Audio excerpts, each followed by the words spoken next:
you? My name is Kanise, and I am a singer and songwriter from Tallahassee, Florida. I've been making music probably since 2018. My genre, I'm a pop singer with different eclectic influences, some R&B, sometimes some funk, some pop, some neo soul, rock, just whatever my heart desires. But I guess I'll call myself a pop singer.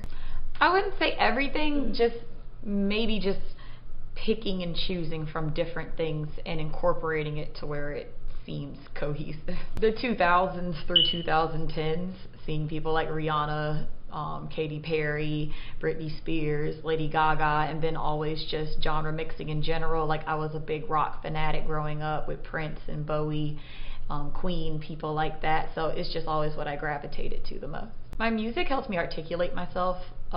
Growing up, I was not the best at communication, and so writing that down has been a way easier, safe space for me to get my thoughts out without getting in fights. First song I ever wrote was called Wish You Well. People think it's a breakup song. It's actually was about me quitting a job before I caught a case, to be honest. It was a very difficult job, and the people that I worked with were not very understanding and borderline abusive, and so I wrote that and then wrote up my resignation on the same day. Life always moves forward. If anything, my songs are about moments in time. They're about situations. So whatever situation you're in, life is always going to move forward from that. So whatever, I always like to say, whatever you're dealing with 4 years from now, it's most likely not going to matter.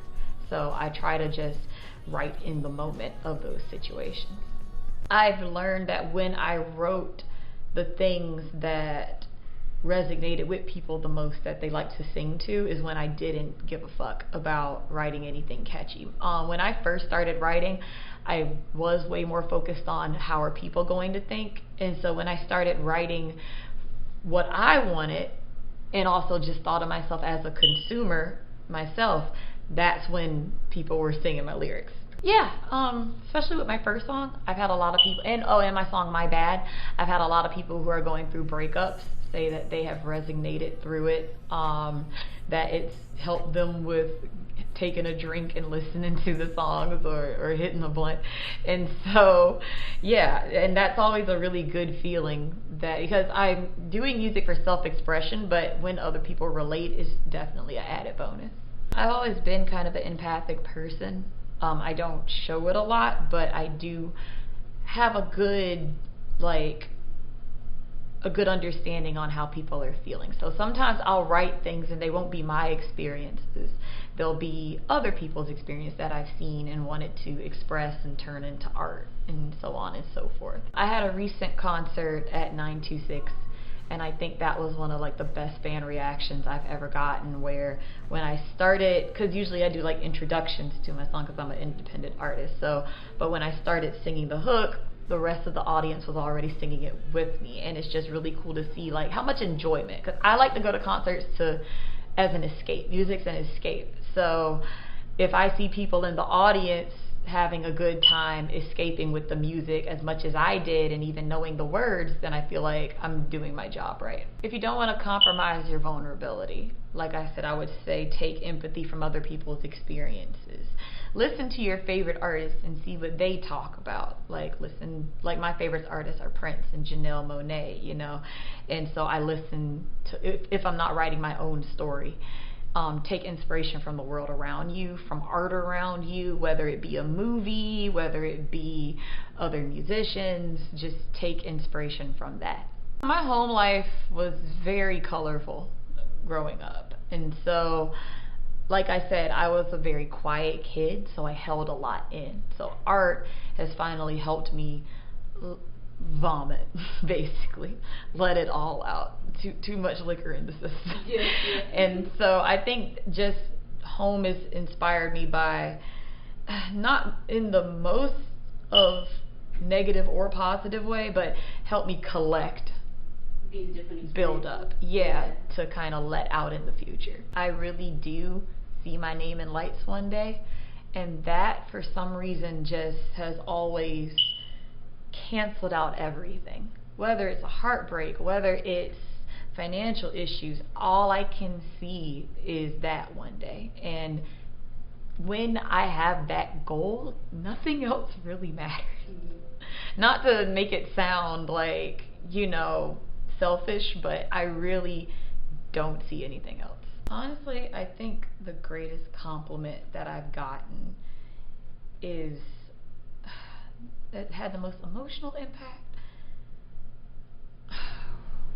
That's a hard one. I've gotten like a lot of comments lately, but I think one of my favorites was somebody told me like, I have to listen to your music when I get home. And because I'm an obsessive song listener, I think I wore Wait a Minute out like for 3 months straight in 2020. And so for somebody to tell me that you're the artist that I have to obsessively like listen to when I get home, it just really hit me like, oh wow, I made somebody feel the way like Willow's song made me feel, or The Weeknd or somebody like that, because it draws a connection. Like even if you don't know that person, like it resonates. And so I think that's one of the best compliments I've got. I have never like specifically incorporated any social issues into my music, but I have been told that I have feminist lyrics. It wasn't on purpose, but hey, if the shoe fits. I have a song named Go to Work, and I've been told by both men and women alike that it's a feminist song because it's kind of like, they said something that almost like a dude, like a rapper would write, like, okay, I done fucked that bitch, now get the fuck out.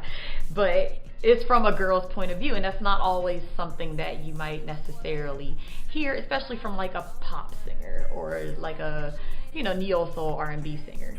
That might be something you hear from like a female rapper or something like that. So it just makes me happy and kind of makes me laugh every time I hear somebody say like, oh, like you writing from the nigga perspective, like you writing from the dude perspective. It's always fun to talk about that. I don't give a fuck. This is my story. If you relate, then wonderful. But I have gotten to a point where I want to write for me. And so it's more like, you want to read my diary? Go on ahead. But especially with the upcoming album. So not to say I don't give a fuck in a bad way, but like, I don't give a fuck. Enjoy. Like, this is the food I cooked. I hope you like it. If you don't like spicy food, then I am sorry. But for y'all that do, dig the fuck in. I got bullied and I fought a lot growing up. So I've gotten to a point now as an adult where I literally, and not like the I don't care, but the literal apathy of what other people think, because I have suppressed myself almost my whole life. So y'all gonna get all this Kanise now. And it's fun, it's nice, and the great thing about it is, especially doing art, it has gravitated people who I know like me for me. When you don't have a mask on and you show your true self, the people that actually like your true self are going to gravitate towards you. Because you might want to impress a certain person, but if that person or people don't fuck with you the way that you really are, then they're honestly not worth it in the beginning. So yeah, like that's how it's been. So people that resonate me, I'm extremely thankful, because it's like you're actually resonating with me, and that's appreciated. And so as long as you stay true to yourself, the talent's gonna be there already. Stay true to yourself so that you don't end up not liking what you see in the mirror. So there's two sides. There is the humble side and the selfish side. The humble side, if I can touch one person and resonate with them and they feel something from my lyrics, then I feel like my job is done, right? I want people to connect, because that's what art and the human experience is connecting. The selfish side really does want to be a fucking diva. Not like a mean diva, but like how people just fucking love Janet Jackson and love Cher and the glitter and the clothes. I just want to be remembered as a flashy bitch.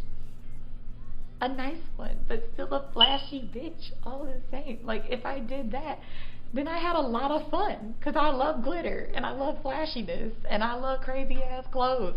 I know I'm in a maxi dress from Ross right now, but baby, when them cameras come on, and it's just because it's a good time. I want people to remember my music or remember me as a whole and smile. So you can look at the camera for this if you want to. Okay. Is there anything you want to promote? So, promotion-wise, first of all, Thank you to your support plug for having me. That is freaking awesome. This is like one of my first filmed interviews, so I'm super excited. I have a show on June 2nd at Ology Midtown. It's going to be fun. I'm going to have the band. I will be performing at a fashion show at 621 Gallery, June 16th. And I have another song coming out called WIBN, or Wouldn't It Be Nice? So look out for that. Also, of course, please promote my song Cabernet Sauvignon, whatever that shit's called. I thank y'all for fucking with that song. Let's just keep it going. It's almost at 1,000 streams, so let's keep it moving. My name is Kanise, and I am a singer and songwriter from Tallahassee, Florida. You know what? Cabernet Sauvignon, whatever that shit's called.